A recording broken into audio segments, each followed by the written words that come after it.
ce n'est pas un nouveau livre de François Hollande ou avec une interview du président de la République, mais c'est un nouveau livre sur. Oui, un nouveau livre qui paraît et qui étrille, une fois de plus, François Hollande. Il est signé Aquilino Morel, l'un de ses anciens conseillers qui avait été acculé à la démission pour cause, on va dire, d'affaires en tout genre. Tout cela inspire évidemment les dessinateurs du Canard enchaîné, qui paraît aujourd'hui, à commencer par le Fred Touron, qui nous propose ceci.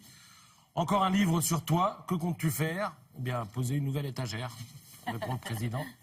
Vous avez également Pétillon qui propose ce dessin où l'on voit Aquilino Morel pesté, visiblement en présence de son éditeur. Il m'a à nouveau trahi en renonçant à se présenter avant la sortie de mon livre. C'est vrai que le livre étant sorti après la défection de François Hollande, il a un petit peu moins d'intérêt. L'histoire du jour maintenant, elle vous est racontée dans le Télégramme. Elle concerne l'école Amélie Fristel, qui est une école catholique de Saint-Malo. Alors, l'histoire. Un boulanger. C'est correct. Mais bien sûr, vous allez voir. On va le raconter de manière correcte. Oui. Non, c'est ça. Vous connaissez l'histoire? Ah. Bon, un boulanger à Saint-Malo, on lui commande 2 galettes pour l'épiphanie. Donc il fait 2 galettes, l'une pour l'école et l'autre pour l'équipe de rugby locale. D'accord? Et puis je sais pas ce qui se passe, on intervertit les 2 galettes. C'est un peu, c'est pas la vie est un long fleuve tranquille, c'est la galette est un long gâteau tranquille. Et la galette de l'école finit chez les rugbymen et la galette des rugbymen finit à l'école. Une gamine à la fève, elle est au CM2, elle est contente, elle garde sa fève, elle rentre à la maison, elle dit « Maman, regarde, j'ai eu la fève », maman regarde la fève, et là, maman pousse un cri d'effroi, parce que la fève, représente une position du Kama Sutra, on va dire. Il y a même écrit un petit mot, le mot associé à la position du Kama Sutra est écrit sur la fève. Ce mot-là n'est pas casquette, ni cacahuète, enfin, vous voyez ce que je veux dire. Et, Pas du tout. Voilà, donc... avec ça.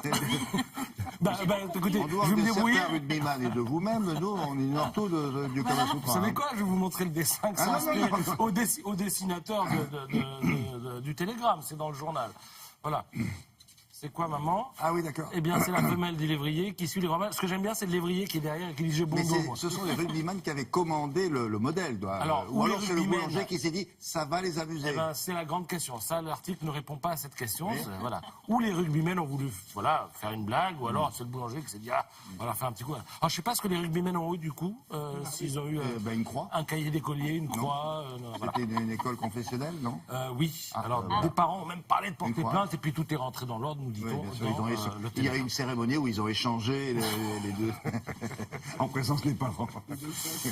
Pour terminer, je voudrais juste vous montrer cette bande dessinée. C'est la bande dessinée du jour. Elle est passionnante. C'est Casterman. Les reportages de Le France, ça permet de revivre, ça va faire plaisir à Frédéric, des batailles comme Pearl Harbor, par exemple. Ah oui. C'est raconté en dessin et en texte. Je rappelle que cette bataille a précipité l'entrée en guerre des États-Unis en décembre 1941. Alors les spécialistes que très vous bien êtes, fait. et ça rappellera à certains d'entre vous qui sont nés dans les années 50, Bogdani, Ouais.